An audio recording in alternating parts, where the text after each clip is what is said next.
हाँ जी बच्चों, तो क्या हाल चाल आप सभी के। सबसे पहले कमेंट बॉक्स में ये टाइप कीजिए। सो बच्चों, आप सभी की बहुत ज़्यादा डिमांड आ रही थी कि सर जी, गुरुजी, जो चैप्टर नंबर हमारा छठा है त्रिभुज, उसे पढ़ा दीजिए। बहुत ज़्यादा इसमें डाउट्स रहते हैं सर कि समरूप आकृतियाँ क्या होती हैं, सर्वांगसम आकृतियाँ क्या होती हैं, इन सभी क्वेश्चंस में बहुत ज़्यादा डाउट रहता है।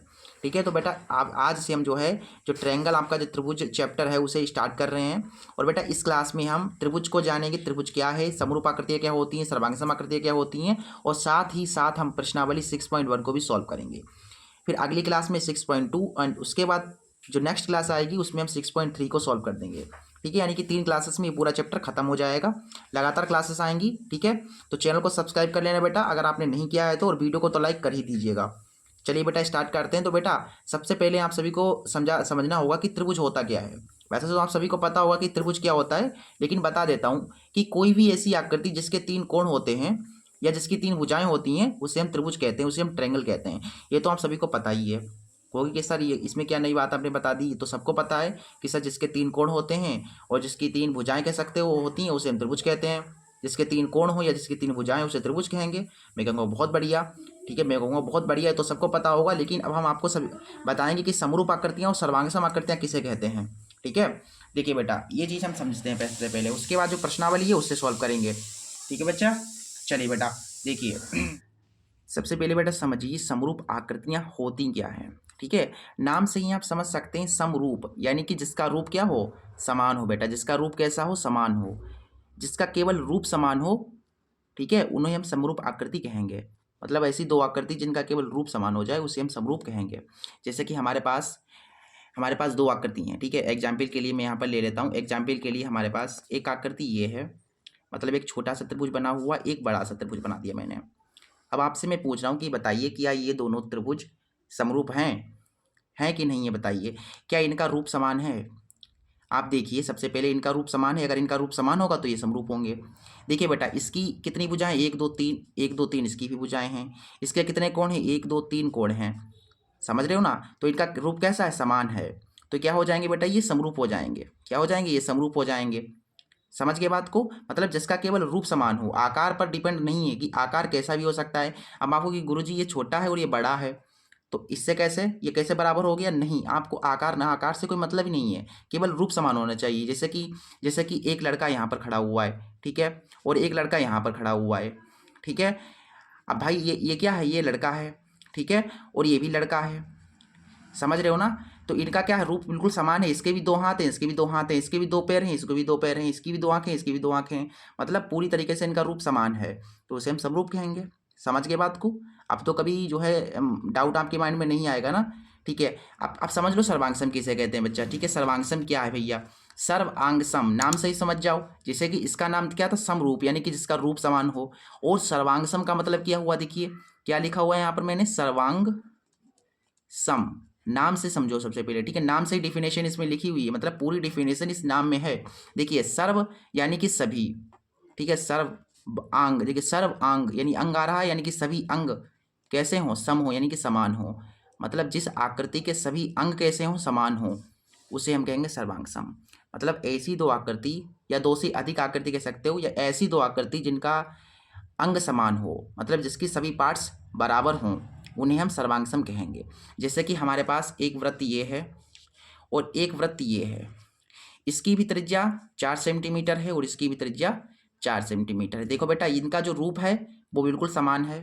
रूप तो समान है, क्योंकि कि हाँ गुरुजी ये तो सबरूप हैं, लेकिन क्या इनका अंग भी समान है। देखो बेटा अंग भी समान है, इसकी भी त्रिज्या 4 सेंटीमीटर, इसकी भी त्रिज्या 4 सेंटीमीटर है। यानी कि इनका रूप क्या है बेटा, रूप क्या था भाई, को बिल्कुल बराबर था। रूप बराबर है और साथ ही साथ आप देखेंगे इसके अंग भी बराबर हैं। ठीक है, अंग भी बराबर हैं, यानी कि ये क्या हो जाएगी, सर्वांगसम हो जाएगी। ये सर्वांगसम के लिए ये वाला साइन लगाएंगे और बेटा समरूप के लिए ये वाला साइन लगाएंगे। तो बेटा ये क्या हो गई, सर्वांगसम हो गई। ठीक है, यहाँ से आपने निष्कर्ष ये निकाला कि सर्वांगसम का मतलब ये हो गया जिसके आप सभी अंग कैसे हो, समान हो, और जिसकी मतलब देखो सभी अंग समान होंगे तो रूप तो समान ऑटोमेटिक हो ही जाएगा। मतलब जिसका रूप समान हो, रूप समान होने के साथ साथ अंग भी समान होने चाहिए। समरूप में केवल रूप समान हो और सर्वांगसम में अंग समान होने चाहिए, मतलब अंग भी समान होने चाहिए। समझ के बात को। अब तो आपके माइंड में कोई डाउट नहीं आएगा, बताओ। अब तो कभी मतलब नहीं कंफ्यूज होगे कि समरूप और सर्वांगसम क्या है, कैसे पहचानेंगे कौन सी आकृति समरूप है, कौन सी आकृति सर्वांगसम है। आप पहचान लोगे ना बेटा, जिसका केवल रूप समान हो वे समरूप होंगी, और जिनका अंग और रूप दोनों समान हो उसे हम सर्वांगसम कहेंगे। क्लियर है इतनी बात? सभी लोग कमेंट बॉक्स में यस टाइप कीजिए अगर क्लियर है तो आगे बढ़ाएं फिर हम। ठीक है बेटा, यही इस प्रश्नावली जो आपकी एक्सरसाइज 6.1 है बेटा, उसमें यही पढ़ना है आपको, केवल यही पढ़ना था आपको, मैंने बता दिया। ये इंट्रोडक्शन है, खत्म। अगर आपको ये समझ में आ गया कि समरूप और सर्वांगसम क्या है तो प्रश्नावली 6.1 आपकी बहुत आसान हो गई है। ठीक है, चलिए बेटा कुछ क्वेश्चंस मैं आपसे पूछ लेता हूँ अब। ठीक है, कि भैया मुझे बता दो कि ये एक वृत्त है और एक वृत्त ये है, इसकी त्रिज्या 3 सेंटीमीटर है, इसकी त्रिज्या 4 सेंटीमीटर है। मुझे बताइए कि क्या ये दोनों त्रिभुज समरूप हैं? अब आप कहोगे गुरुजी समरूप तो बिल्कुल हैं, क्योंकि इनका रूप समान है, ये भी वृत्त है और ये भी वृत्त है, तो बिल्कुल आप कहोगे कि हाँ सर ये समरूप होगा। अगर मैंने आपसे कह दिया होता कि क्या ये सर्वांगसम है, तो सर्वांगसम बिल्कुल नहीं है, क्योंकि सर्वांगसम क्यों नहीं है? क्योंकि इनके अंग समान नहीं है। देखो ये 3 है और ये 4 है, मतलब केवल समरूप है। ठीक है, अच्छा, और मैंने यहाँ पर ले लिया जैसे कि ये एक, ठीक है, ये एक वर्ग है और एक वर्ग ये है। इस वर्ग की सभी भुजाएं 4 सेंटीमीटर हैं, इसकी भी सभी भुजाएं 4 सेंटीमीटर हैं। अब आपको कि गुरुजी इसकी सभी भुजाएं कैसी हैं? बराबर हैं, यानी ये कैसा है? सर्वांगसम है। ठीक है, एक और एग्जाम्पल ले लो, ठीक है, सारे डाउट क्लियर हो जाएंगे। जैसे कि हमारे पास एक त्रिभुज है और एक क्या है? एक वृत्त है, क्या ये समरूप हैं? अब आपको गुरुजी कैसे समरूप? तो रूप तो इनका समान ही नहीं है, ये त्रिभुज है और ये वृत्त है, तो बराबर आ ही नहीं रहा, इनका रूप तो कभी समान नहीं होगा, यानी ये समरूप क्या है? ये समरूप नहीं है। समरूप नहीं है तो सर्वांगसम भी नहीं होगा। ठीक है, ये हो गया तुम्हारा। मतलब ये समझो बात को, समरूप होने के लिए दोनों आकृतियां एक जैसी होनी चाहिए। ठीक है, जैसे ये त्रिभुज था तो इधर भी त्रिभुज होता, इधर अगर व्रत है तो इधर भी व्रत होता, तभी समरूप होगा। यानी कि समरूप होने के लिए दोनों आकृति एक जैसी होनी चाहिए। ठीक है, चलिए, यानी कि दोनों का नाम एक जैसा होना चाहिए। अगर इसे त्रिभुज कहते हैं तो इसे भी त्रिभुज कहें, अगर इसे व्रत कहते हैं तो इसे भी व्रत कहें। चलो अब हम अपनी एक्सरसाइज को स्टार्ट करते हैं बेटा। ठीक है, अपनी जो प्रश्नावली है उसे स्टार्ट करते हैं बेटा। उसमें है कुछ नहीं, बहुत आसान है, बहुत आसान है। देखो ये सब कुछ मैंने बता दिया, इन्होंने जो बताया है उन्हें मैंने ऐसे ही आपको समझा दिया बिल्कुल अपनी भाषा में। अब आ जाओ प्रश्नावली पर, प्रश्नावली 6.1। ठीक है बेटा, प्रश्नावली 6.1 पे आ जाओ। देखो बेटा, प्रश्नावली 6.1 का जो फर्स्ट क्वेश्चन है वो क्या कह रहा है? कह रहा है कि भैया रिक्त स्थानों को भर दीजिए। ठीक है, आपने जो पीछे पढ़ा उसी का यूज करके रिक्त स्थानों को भरो। कह रहे हैं कि सभी व्रत कैसे होते हैं? बताओ, सभी व्रत, कोई भी व्रत ले लो, ठीक है, सभी व्रत कैसे होंगे? बताओ, सर्वांगसम होंगे कि समरूप होंगे? समरूप होंगे बेटा। क्या होंगे? समरूप होंगे। क्या होंगे? समरूप होंगे। काहे भैया? यहाँ पर देखो भाई, कोई भी व्रत ले लो यहाँ पर, जैसे मैंने यहाँ पर ले लिए भैया, एक व्रत ये है, एक व्रत ये है, एक व्रत ये है, इन सबका रूप कैसा है बेटा? समान है, यानी क्या है? ये समरूप हैं। अब सर्वांगसम थोड़ी ना होंगे, सर्वांगसम कहोगे गुरुजी क्या है? नहीं होंगे, क्योंकि हो सकता है ये सभी व्रत, क्या सभी व्रत एक जैसी त्रिज्या के होंगे? हो सकता है ये 3 का हो, ये 4 का हो, ये 8 का हो, है कि नहीं? मतलब जरूरी थोड़ी ना है कि उनके अंग समान हो, लेकिन उनका रूप तो समान ही होगा। जितने भी व्रत होंगे उनका रूप तो समान ही होगा, यानी कि समरूप होगा, सर्वांगसम नहीं होगा। मैं बहुत ज़्यादा एक्सप्लेन कर रहा हूँ, जिससे कि आपको क्लियर हो जाए सारा कुछ। ठीक है, आगे आ जाओ अगले वाले क्वेश्चन पे बेटा। ठीक है, अगला क्वेश्चन देखो। देखो यहाँ पर नेक्स्ट क्वेश्चन बेटा, आगे जो हमसे कह रहा है, दूसरा क्वेश्चन कह रहा है कि सभी वर्ग कैसे होते हैं? बेटा सभी व्रत क्या होते हैं? समरूप होते हैं, तो सभी वर्ग भी क्या होंगे? समरूप होंगे। क्या होंगे? समरूप होंगे। क्या होंगे? समरूप होंगे। क्लियर है? आगे देखो बेटा, अगला क्वेश्चन नंबर तीसरा कह रहा है कि सभी त्रिभुज समरूप होते हैं। कैसे त्रिभुज? कौन से त्रिभुज? समद्विबाहु त्रिभुज या समबाहु त्रिभुज? बताओ, यहाँ पर समद्विबाहु आएगा कि समबाहु आएगा? कौन से त्रिभुज क्या होंगे? समरूप होंगे। बेटा ये वाला क्वेश्चन थोड़ा बच्चों को बहुत परेशान करता है, इस क्वेश्चन में बहुत डाउट रहते हैं कि सर यहाँ पर क्या भरें, समद्विबाहु भरें कि समबाहु भरें? बेटा देखो, यहाँ पर आप भरोगे समबाहु। क्या भरोगे बेटा? समबाहु भरोगे, क्योंकि सभी समबाहु त्रिभुज क्या होते हैं? समरूप होते हैं। समबाहु का मतलब सभी भुजाएं बराबर हों, जैसे ये वाला मैंने ले लिया और ये वाला मैंने एक त्रिभुज ले लिया भाई, तो समबाहु हो गया, मतलब सभी भुजाएं क्या हो गई? बराबर हो गई, यानी कि ये तो सर्वांगसम हो गए। फिर अब सर्वांगसम होंगे तो मतलब ये है कि सभी सर्वांगसम त्रिभुज क्या होते हैं? समरूप होते हैं। ठीक है, ये सर्वांगसम है, यानी कि सभी सर्वांगसम त्रिभुज क्या होते हैं? समरूप होते हैं। तो यहाँ पर समबाहु आएगा। अच्छा गुरुजी समद्विबाहु क्यों नहीं आएगा? बेटा समद्विबाहु इसलिए नहीं आएगा, देखिए यहाँ पर मैं बता देता हूँ। देखिए क्या है समद्विबाहु, अगर मान लीजिए यहाँ पर समद्विबाहु में भर दूँ तो क्या होगा? मैं सपोज करता हूँ, एक्सपेरिमेंट करके देख लेता हूँ कि आएगा तो समबाहु ही यहाँ पर समबाहु ही आएगा, लेकिन मान लीजिए समद्विबाहु आए तो क्या समद्विबाहु समरूप होंगे? चलिए देखते हैं। समद्विबाहु क्या होता है बेटा? समद्विबाहु क्या होता है? जिसकी दो भुजाएं क्या हो, देखो समद्विबाहु जिसकी दो भुजाएं बराबर हों। तो मैंने यहाँ पर एक आकृति ले ली है ऐसे करके, ठीक है। देखो इसकी ये वाली आकृति 4 है, ये वाली भी आकृति 4 है, लेकिन ये 8 है। और मैंने दूसरी एक आकृति ले ली कुछ इस तरीके से, मैंने कुछ इस तरीके से ले ली, इस तरीके से आकृति ले ली। बताइए मुझे क्या ये जो है ये 4 है और ये 4 है, ये 8 है, ठीक है। मतलब क्या ये बराबर है? बताओ, किसी भी एंगल से इनका रूप समान दिख रहा है? नहीं दिख रहा है, दिख रहा है ना? कहीं नहीं दिख रहा है, बिल्कुल नहीं दिख रहा है, ठीक है। यानी कि इनका रूप तो बराबर आ ही नहीं रहा है, इनका रूप तो दिख ही नहीं रहा है, बिल्कुल रूप एक जैसा होना चाहिए, ठीक है। जैसे ये वृत्त है, ये गोल गोल घूमा है, तो ये वाला भी गोल गोल घूमना चाहिए, ठीक है। ये ऐसे है, तो यहाँ पर मतलब ये ऐसे समझ लो, चाहे तो यार ऐसे समझ लो कि समबाहु का मतलब समबाहु यानी कि सभी भुजाएं बराबर हों। तो ऐसी दो आकृति, यहाँ पर एक आकृति और एक यहाँ पर आकृति है, दोनों आकृति कैसी हैं? समबाहु हैं। मतलब समबाहु सभी भुजाएं बराबर हैं, यानी कि वे सर्वांगसम हैं, और सभी सर्वांगसम क्या होते हैं? समरूप होते हैं। तो सिंपल सी बात है, यहाँ पर समबाहु आ जाएगा, ठीक है। आगे आ जाओ अगले वाले क्वेश्चन पे। कहा गया है कि भुजाओं की समान संख्या वाले दो समरूप त्रिभुज होते हैं, ठीक है। होते हैं मतलब समरूप कब होंगे, ठीक है। दो त्रिभुज समरूप कब होंगे? उनकी देखो कहा गया है कि भुजाओं की समान संख्या, यानी कि भुजाएं समान होनी चाहिए। तो त्रिभुज बताइए कौन से होंगे, कौन से समरूप त्रिभुज होंगे? समरूप त्रिभुज कौन से होते हैं बेटा? उनके संगत कोण क्या हो? बराबर हो। बेटा जिन जिन जिन त्रिभुजों के देखो बेटा, जिन त्रिभुजों के संगत कोण बराबर होंगे तो वो क्या होंगे बेटा? समरूप होंगे। तो यहाँ पर ये बराबर आ जाएगा। बराबर कहाँ पर आएगा? यहाँ पर, ठीक है। जिनके कोण कैसे हों? बराबर हों, वे समरूप होंगे। और जिनकी भुजाएं कैसी हों? समानुपाती हों। यहाँ पर समानुपाती भर देना, ठीक है। तो समरूप किसे कहेंगे बेटा? समरूप का मतलब ये होता है जिनके कोण कैसे हों? बराबर हों, जिनके संगत कोण कैसे हों? बराबर हों, और जिनकी संगत भुजाएं कैसी हों? समानुपाती हों, उन्हें हम समरूप कहेंगे, ठीक है। एक बार मैं आपको एक बार और मेंशन कर देता हूँ। जैसे कि यहाँ पर ये है, मैंने एक त्रिभुज बनाया और एक मैंने त्रिभुज कुछ इस तरीके से ये वाला बना दिया, ठीक है। इसका यहाँ पर एंगल जो बन रहा है वो बन रहा है 60 डिग्री का, और यहाँ पर भी 60 ही बन रहा है। यहाँ पर 30 बन रहा है और यहाँ पर भी 30 ही बन रहा है, ठीक है। और यहाँ पर बन रहा है अगर 100, और यहाँ पर भी 100 बन रहा है।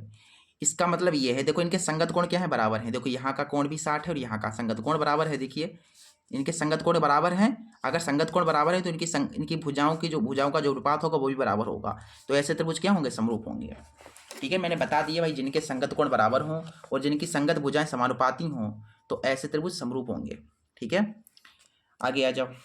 दूसरा क्वेश्चन कह रहा है कि निम्नलिखित युग्मों के दो अलग अलग, भिन्न भिन्न का मतलब अलग अलग, दो अलग अलग उदाहरण देने हैं। जैसे समरूप आकृति के दो उदाहरण आप सभी दे दोगे भाई। दो मैं आपसे कह दूं कि सर मुझे दो एग्जाम्पल दीजिए यहाँ पर समरूप आकृतियों के। मैंने आपसे कहा कि मुझे समरूप आकृतियों के दो उदाहरण दीजिए, तो आप बहुत आसानी से दे दोगे गुरुजी। जैसे कि गुरुजी आपने तो बहुत आसान प्रश्न पूछ दिया। आप पूछ रहे हो क्या? आप क्या पूछ रहे हो? आप पूछ रहे हो समरूप जो आकृतियां होती हैं उनके उदाहरण। तो सर हम तो बहुत दे सकते हैं, हमारे पास तो बहुत हैं। आप तो दो ही पूछ रहे हो, हम तो कई दे सकते हैं। कैसे? देखो समरूप होनी चाहिए, मतलब ऐसी आपको दो आकृति बनानी है जिसका केवल रूप समान हो। तो मैंने यहाँ पर एक वृत्त बना लिया, एक वृत्त बना लिया, ठीक है। अच्छा दूसरा मैं ले लेता हूँ यहाँ पर वर्ग को। मैंने एक वर्ग यहाँ पर बनाया और एक वर्ग मैंने यहाँ पर बनाया। अच्छा तो ये भी समरूप हो गया, ये भी समरूप होगा। अगर आप तीसरा भी लेना चाहें तो मैंने एक त्रिभुज ये वाला बना दिया और एक मैंने त्रिभुज कुछ इस तरीके से ये बना दिया, तो ये भी क्या हो गया? समरूप हो गया। मतलब कई एग्जाम्पल आप ले सकते हो। आयत का ले लो, ठीक है, शंकु का ले लो, और आप बेलन का ले सकते हो। मतलब समझ रहे हो ना? मतलब जिनका आकार आपको केवल जिसका केवल रूप समान कर देना है, बस ऐसी आपको दो आकृति बना देनी जिनका रूप समान हो, ठीक है। आकार से कोई मतलब नहीं है। तो भाई हमने उदाहरण दे दिए, हमने तो 3 दे दिए, इन्होंने दो पूछे थे, मैंने 3 दे दिए यहाँ पर, ठीक है। आगे क्या भैया, आगे क्वेश्चन में क्या कह रहा है? देखिए अगला जो इसका पार्ट है वो क्या कह रहा है? अगला पार्ट कह रहा है इसमें, देखिए कह रहा है कि ऐसी आकृति जो समरूप नहीं है। तो ऐसी आकृतियों के उदाहरण दीजिए जो समरूप नहीं है। तो अब समरूप नहीं है ये पूछ रहा है हमसे। क्या पूछ रहा है बेटा? हमसे पूछ रहा है समरूप ना हो, मतलब ऐसी आपको आकृति बनानी है जिनका रूप समान ना हो। तो आपको कहोगे कि ये तो सर मैंने बाएं हाथ का खेल है, मैंने यहाँ पर त्रिभुज बना दिया और मैंने यहाँ पर वृत्त बना दिया, इनका तो कभी रूप समान ही नहीं होगा। लो, इन्होंने का रूप समान ना हो तो भाई मैंने ऐसे बना दिया, इनका रूप कोई समान कर पाएगा? नहीं समान कर पाएगा, यानी कि ये समरूप नहीं है। और अच्छा, दूसरा एग्जाम्पल के लिए मैंने यहाँ पर क्या बना दिया, वृत्त बना दिया और मैंने यहाँ पर बना दिया आयत, इनका क्या रूप समान है? नहीं समान है, तो ये भी समरूप नहीं होंगी। ठीक है, ऐसे करके आपको एग्जाम्पल दे देने। बहुत आसान है, बहुत आसान है। ठीक है, अगली वाली एक्सरसाइज इससे भी आसान है। ठीक है, याद रखिएगा, इससे भी आसान है। मैं जो आपको समझा दूंगा ना, प्रमेय जो 6.1 6.2 समझा दूंगा ना, तो वो एक्सरसाइज आपके लिए हलवा हो जाएगी आराम से। जैसा एक क्वेश्चन आपने पहला करोगे ना, वैसे ही सारे क्वेश्चन हो जाएंगे। मतलब सभी क्वेश्चन सेम हैं, लेकिन आपको समझना बारीकी से होगा, कॉन्सेप्ट समझना होगा। कॉन्सेप्ट कह सकते हो बहुत ज़्यादा इंपॉर्टेंट है। ठीक है, बहुत ज़्यादा इंपॉर्टेंट है। जैसे एक दीवार के लिए उसकी नींव इंपॉर्टेंट होती है, वैसे ही एक प्रश्नावली के लिए कॉन्सेप्ट इंपॉर्टेंट होता है। किसी भी प्रश्नावली को स्टार्ट करने से पहले उस प्रश्नावली से संबंधित जितना भी कॉन्सेप्ट वो आपको पता होगा, मतलब जितना ज़्यादा आपको कॉन्सेप्ट पता होगा उतने ही ज़्यादा आप क्वेश्चंस को तरीकों से, नज़रियों से देख पाओगे। ठीक है, उतनी अप्रोचेस आप खुद अपने माइंड में डेवलप कर पाओगे। गुरुजी इसको तो हम ऐसे भी कर सकते हैं, ऐसे भी कर सकते हैं, ऐसे भी कर सकते हैं, लेकिन कॉन्सेप्ट आपका क्लियर होना चाहिए। इतनी बात आपको समझ लेनी है। ठीक है, इस प्रश्नावली में कुछ भी नहीं था, बहुत आसान था इसमें, कि सिर्फ आपको समझना ये था समरूप क्या होता है, समरूप आकृतियाँ होती क्या हैं, सर्वांगसम आकृतियाँ क्या होती हैं, यही आपको समझना था इसमें, और कुछ नहीं था। ठीक है, देखो यहाँ पर क्या बताया गया कि बताइए कि निम्नलिखित चतुर्भुज समरूप हैं या नहीं हैं। जैसे ये वाला और एक ये चतुर्भुज है, एक ये चतुर्भुज है, क्या ये समरूप है? बताइए जरा मुझे, क्या ये समरूप है? अब आप कहोगे गुरुजी ये क्या है? ये क्या है सर? ये वर्ग है सर। ये वर्ग है। क्यों वर्ग है? क्योंकि 90-90 बन रहा है। ये क्या है? एक वर्ग है। ये बेटा एक वर्ग है। अच्छा बेटा, ये वर्ग है। और ये क्या है बेटा? ये तो 90-90 का नहीं बन रहा, यानी कि ये तुम्हारा एक कोई चतुर्भुज होगा। ठीक है, क्या होगा? एक चतुर्भुज होगा, मतलब ठीक है, एक चतुर्भुज है। ठीक है, समांतर चतुर्भुज या सम चतुर्भुज, ये सम चतुर्भुज है और ये वर्ग है। क्या सम चतुर्भुज वर्ग के कभी बराबर होगा? क्या इनका रूप कभी बराबर हो पाएगा? नहीं हो पाएगा। आप ऐसे ही सोच लो। ठीक है, कंपेयर वगैरह कुछ करने की जरूरत ही नहीं है। ये वर्ग है और ये सम चतुर्भुज है, तो क्या इनका रूप समान हो पाएगा? नहीं हो पाएगा, यानी कि यहाँ पर नहीं आपको कर देना है कि कभी भी ये दोनों आकृतियाँ क्या हैं? समरूप नहीं होंगी, क्योंकि ये वर्ग है और ये सम चतुर्भुज है। या आप क्या कर सकते हैं यहाँ पर, ठीक है, या आप इनका जो है आकार से भी आइडिया लगा सकते हैं। ठीक है, इनकी भुजाओं का आप अनुपात देख लीजिए बराबर है कि नहीं है, या कोण देख लीजिए बेटा। यहाँ पर कोण देखो, यहाँ पर कोण 90 हैं, इनके 90-90 बन रहे, इनके कोण बराबर बिल्कुल कोण भी, मतलब संगत कोण ही बराबर नहीं है इनके संगत कोण कहाँ बराबर हैं? यहाँ पर 90, यहाँ पर 90 नहीं है, मतलब जिनके तक संगत कोण ही बराबर नहीं है, ना ही ये रूप में समान है, तो कैसे समरूप होंगी? कोई भी एंगल से समरूप नहीं लग रही हैं। मैंने आपको कई तरीके बता दिए, आप तो देखते ही बता सकते हो कि भैया ये समरूप, ये क्या है? ये समचतुर्भुज है, ये वर्ग है, तो कभी भी समरूप नहीं होगा, रूप तो समान हो ही नहीं सकता। और दूसरा तरीका क्या है? इनके एंगल को देख लो, इनके एंगल 90-90 हैं इसके, और इसके एंगल बराबर नहीं है, इनके संगत एंगल भी, मतलब संगत कोण भी बराबर नहीं है, संगत भुजाएं भी बराबर नहीं है। बताओ क्या करें, बताओ? तो क्या होगा? ये नहीं हो जाएगा, यानी कि ये समरूप नहीं है, ये दोनों आकृति समरूप नहीं है। ठीक है, बहुत बढ़िया, बहुत बढ़िया। ठीक है, ऐसे करके आपको ये जो है प्रश्नावली और इस चैप्टर के इस कॉन्सेप्ट को समझना था। ठीक है, अच्छा बेटा, अगली प्रश्नावली में क्या पढ़ना होगा गुरुजी? अगली प्रश्नावली में यह भी बता दीजिए थोड़ा बहुत। देखो बेटा, अगली वाली प्रश्नावली में कुछ नहीं पढ़ना है, सिर्फ 2 चीज़ें पढ़नी है, सिर्फ और सिर्फ 2 चीज़ें। ठीक है, पहली सबसे ज़्यादा इंपॉर्टेंट है, बहुत इंपॉर्टेंट है, प्रमेय 6.1, प्रमेय 6.1 द थ्योरम 6.1, थ्योरम 6.1 बहुत इंपॉर्टेंट है, बहुत इंपॉर्टेंट है। ये जो थ्योरम है, ये सिद्ध करने के लिए बोर्ड एग्जाम में भी आती है, बहुत इंपॉर्टेंट है ये वाली थ्योरम, मतलब आपको ये सिद्ध करना भी आना चाहिए। अगली क्लास में हम आपको इसको सिद्ध करना भी बता देंगे, समझा देंगे। ठीक है, और ये भी बता देंगे कि ये है क्या। ठीक है, सिद्ध करना भी आपको समझा देंगे। ठीक है, प्रश्न प्रमेय 6.1 कि इसके बाद क्या गुरुजी और कुछ पढ़ना है? बिल्कुल पढ़ना है आपको। थ्योरम 6.2 भी आपको पढ़नी है, 6.1, थ्योरम 6.1 एंड थ्योरम 6.2, ये दोनों थ्योरम्स आपको आनी चाहिए।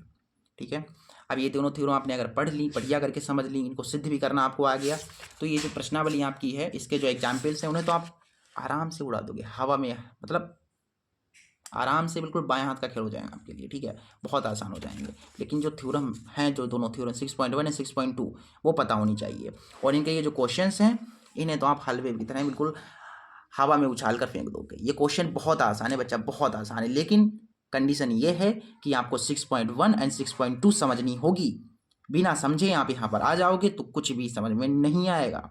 ठीक है, अगर रटना चाहो तो रट सकते हो, फिर है कि नहीं। ये फिर दूसरा तरीका यही है, फिर रटना चाहो तो रट लो। ठीक है बेटा, ये इस तरीके से आपको करना था। प्रमेय 6 जो प्रश्नावली 6.2 है उसको हम नेक्स्ट क्लास में सॉल्व करेंगे। साथ ही साथ इसकी जो थ्योरम्स हैं, जो थ्योरम आपको मैंने समझाई है वो भी हम कल बता देंगे। ठीक है, कल की क्लास में बता देंगे। तो बेटा चैनल को सब्सक्राइब कर लो, तभी आपको कल की क्लास टाइम पर मिल पाएगी। ठीक है, चलिए मिलते हैं अगले वीडियो में, तब तक के लिए नमस्ते, जय हिंद, जय भारत।